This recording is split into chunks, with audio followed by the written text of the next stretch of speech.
Kolluru వెలుమలలో best flat కోసం చూస్తున్నారా? రాధేశ్ కైనే ఎంచుకోండి. యాక్టర్ గా ఎలా కంటిన్యూ అవుతున్నావు? యాక్టర్ గా నేను చేస్తున్నాను. ఇప్పుడు శివాజీ గారి సినిమాలో చాలా ఇంపార్టెంట్ క్యారెక్టర్ చేస్తాను.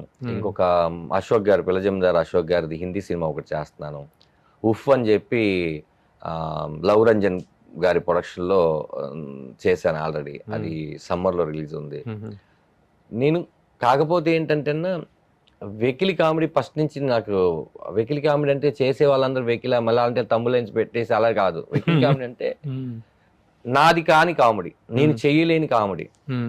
అదేదో తీసుకొని వచ్చి నేను ఇప్పుడు స్లాప్స్టిక్ గా అని చెప్పి చేయలేదన్న. నాకు రాజుగారి గదిలో అలా కావాలి ఆ క్యారెక్టర్కి, శివుడు అనే క్యారెక్టర్కి అలా చేశా. అలాగని అన్ని సినిమాలు అలా చేయలేను. నేను చేసిన 100 సినిమాల్లో 90 సినిమాల్లో వెకిలి కామెడీ చేయని సినిమాలు ఏంటి, మంచి కామెడీ చేయని సినిమాలు ఏంటి? నాకు తెలియకుండా చేసినయో వెకిలి కామెడీ చేసినాయి, నాకు తెలిసే చేసినవి మంచిగా చేసి ఇక నుంచి జాగ్రత్త పడదాం అనుకుంటుంది. ఏంటంటే ఆ క్యారెక్టర్కి నేను యాప్ట్ అయితేనే చేద్దాము. అది మంచి సినిమా అయితేనే, మంచి సినిమా అంటే ఎస్ ఈ క్యారెక్టర్ సినిమా ఎలా ఉన్నా ఈ క్యారెక్టర్ని ఎవరు తిట్టుకోరు, వెరీ గుడ్, అది అలాంటివి చేద్దామన్న. ఒక లారీ డ్రైవర్ కొడుకువి, ఒక 20 ఏళ్ల ప్రస్థానం సినిమా ఇండస్ట్రీలో. ఇక్కడికి వచ్చి హోటల్లో కూడా పనిచేసినట్టు? అవునన్నా, యాజ్ వెయిటర్ గానా? వెయిటర్ గా కాకతీయ మెస్. కాకతీయ మెస్ అదే నాన్న సినీ సర్వీస్ అది కదా, నాన్న సినీ సర్వీస్ పక్కన ఉండేది మీకు ఒక మెస్. ఇప్పుడు అది కరెక్ట్ గా తిరువిధి గోపాలకృష్ణ గారు ఆఫీస్ ఉండేది, అక్కడ మెస్ ఉండేది. అది కాకతీయనో అన్నపూర్ణనో మెస్ ఉండేది, అక్కడ పనిచేశానన్న. ఎన్నేళ్ళు కాదన్న, 4 రోజులు. మా అమ్మగారు వచ్చేసారు. అది మా అమ్మగారు వచ్చేసారు. ఆ తర్వాత ఆవిడ ఆయాగా అపోలోలో జాయిన్ అయ్యారు. చేశారు అంటే నా కోసం సినిమా యాక్టర్ హీరోని అయిపోవాలని చెప్తే అది అది వచ్చి అది మనం మాట్లాడాలనుకుంటే అదొక చాలా చాలా పెద్ద కథ.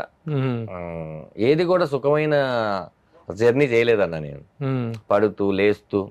అందుకే చెప్పుకోవడానికి చాలా టర్నింగ్లు ఉన్నాయి మొత్తం హోటల్లో సప్లైరు. అది టర్నింగ్ కాదన్న, అది ఏంటంటే అప్పటికి నేను ఇంకా సినిమా జీవితంలోకి అడుగు పెట్టలేదు. అదేంటంటే టర్నింగ్ కాదు, అది ముందేంటంటే మట్టి రోడ్డు నుంచి మెయిన్ రోడ్ ఎక్కడం, మట్టి రోడ్ నుంచి మెయిన్ రోడ్ ఎక్కడం. టర్నింగ్ చాలా ఉన్నాయన్న. అంటే నేను ఎక్కడి నుంచి చెప్పాలంటే జై సినిమా తర్వాత, జై నా ఫస్ట్ సినిమా, దాంట్లో ఒక సీను ఒక చిన్న బిట్ సాంగ్ ఉంటుంది. దాని తర్వాత 2 ఏళ్ళకు ఎప్పుడు జగడం అన్న. జగడం సినిమా స్టార్ట్ చేస్తే ఆ తర్వాత పరుగు, యువత, గోపిక గోదావరి, రన్ రాజా రన్ను, భీమిలి కబాడ్ జట్టు, అలా మొదలైంది. పిల్ల జమీందారు, భాగమతి, రాజుగారి గది 1, రాజుగారి గది 3, ఇలా అసలు నేను వెనక్కి తిరిగి చూడలేదు.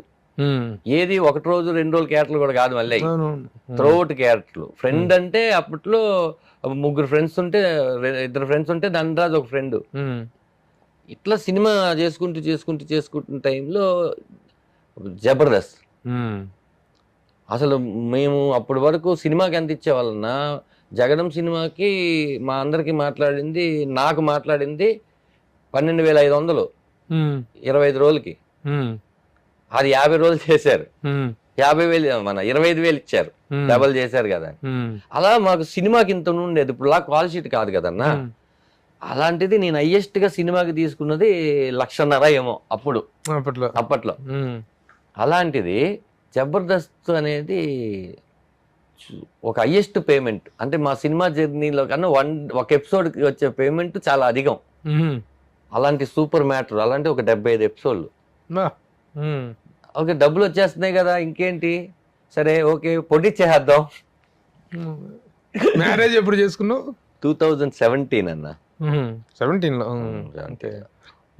సారీ 2007. అదే కదా, ఇంటర్మీడియట్ చదువుతున్న కొడుకు అంటున్నావు. 17 ఈడు 17 చిన్నోడు, అందుకని నాకు అది ఎప్పుడు 17 ఆడు 10 ఏళ్ళ గ్యాప్ ఉంది. అది తర్వాత అది అయిపోయింది.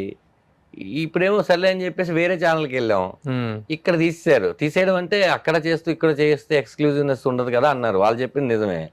అక్కడికి వెళ్తే వాళ్ళు 13 ఎపిసోడ్తో ఆపేశారు. జబర్దస్త్ మిస్ అయిపోయాం. సరే మళ్ళీ వెళ్ళి అడిగితే అప్పటికి వాళ్ళు ఏంటంటే మీరు సడన్ గా వదిలి వెళ్ళిపోతే ఇప్పుడు ఒక టీం లీడర్ కావాలి, మళ్ళీ వాళ్ళు తయారు చేసుకోవాలి. మేము వచ్చాం కదని మళ్ళీ ఆ టీం లీడర్ని కంటెస్టెంట్ గా చేయమంటే బాగోదు. సరే ఓకే అని వదిలేసిన తర్వాత